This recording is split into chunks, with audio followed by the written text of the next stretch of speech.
Joining me now to discuss is legal analyst and host of the Legalese podcast, Keith Gross. Welcome back, Keith. Thanks for having me, Stacy.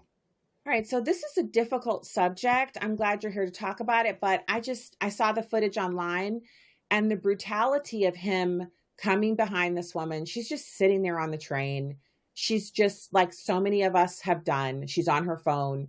She's just looking down at her phone. She looks so small. She just looks so tiny sitting there.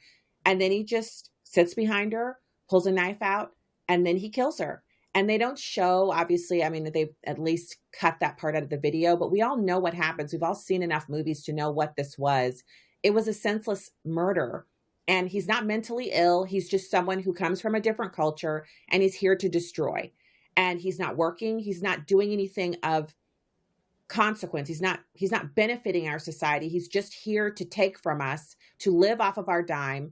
And 14 arrests means she didn't have to die. We already knew he had problems, but these Soros prosecutors and the soft on crime movement have basically turned justice on its head. People who are violent are no longer held away from us, and we have to be worried about these things happening again and again and again. Yeah, it shouldn't be this way. You mentioned the 14 arrests, and sure, in this country, we have the presumption of innocence. Everyone deserves the right to a fair trial and to be presumed innocent until proven guilty. But when someone is arrested over a dozen times, the judges have a duty to the people to ensure that they're protecting the community. And there's provisions in law that require judges not to release someone on bail if they pose a danger to the community. Unfortunately, there's no accountability when these judges don't uphold their duty, because if they rule that this person's not a danger when they obviously are, the judge has immunity. And that doesn't bring back the life lost to this trusting girl who was sitting in a seat minding her own business when she was attacked by a brutal person.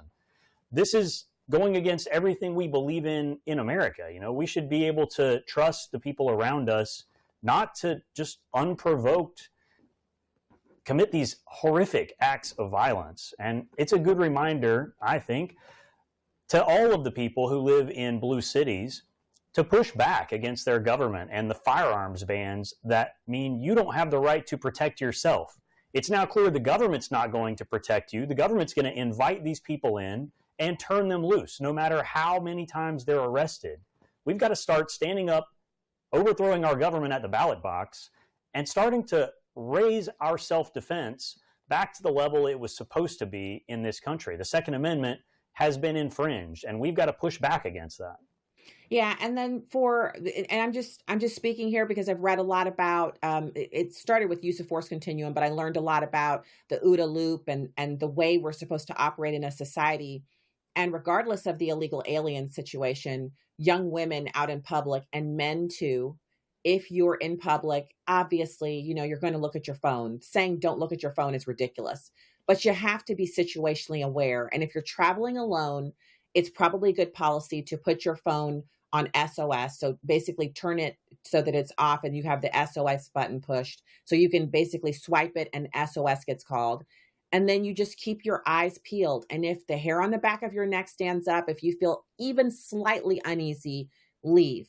Get off the train. I don't care if it's not your stop. Call an Uber. And for women traveling alone, honestly, Uber or some other kind of service like that is best. Always letting someone know, this is my trip route. I've just been picked up in an Uber, verifying who the driver is. I know I sound like a security nut job. Like, oh my gosh, she's like, you have to do all this. No, I actually believe you should live your life. I believe you should say a prayer when you leave the house or when you get in the Uber, just say a prayer and then go on about your life because you're going to live. You have to live. But I feel like we're just taking it for granted that there's these 8 to 20 million people here. Most of them were military age fighting men who came over that border. They came from 173 countries across the globe. They're here. So until President Trump deports them, we need to be more situationally aware. And I pray for safety, but we also have to be wise. Absolutely. But how sad is that we can't enjoy the amenities that our tax dollars pay for because we have to be head on a swivel, situationally aware, like we're walking through a war zone. We need to be armed and aware. The fact that we have to tell young women to avoid public transit says everything about how broken our criminal justice system is and how our government has failed us. Until we change things at the ballot box, it's not going to get better. Nope, and for women, what's interesting is it's young women who keep driving these liberal policies, voting for these leftists, and I continually think about how, you go online and the young women are sharing this meme about how if you had to be alone in the woods with a man or a bear, and the women chose the bear, well, the bear is gonna kill you 100% of the time. A man is only gonna be predatory under 10% of the time, if that. Most men are going to protect you if a bear shows up. I mean, look at the guy who worked for Doge. He was with his girlfriend. They were in safety. They could have gotten in their car and driven away.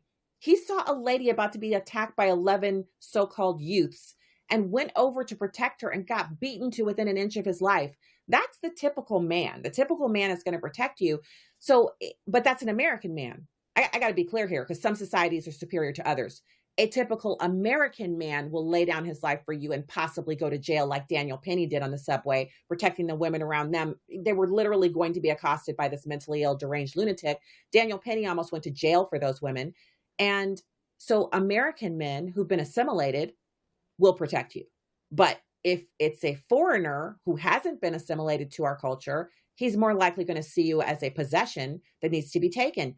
That has to be pointed out here. This guy is a foreigner. He doesn't belong here because he's here illegally. That's such a great point, Stacy. And, the left would call it xenophobia to point out that American values are different than the values in a lot of the world. We need to start celebrating those American values again. Instead of, crucifying people for this toxic masculinity, we need to celebrate the masculinity of American men who are, for the most part, broadly going to protect those around them. People like Daniel Penny need to be given a medal, not arrested. And you see what happens when you tell those people that they're not valued.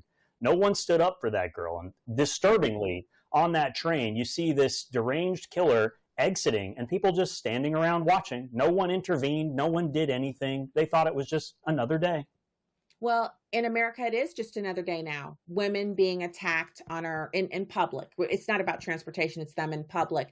At Keith Gross FL. Keith, it's always so good to see you here. Thank you for coming on. Thank you. When we return, should we have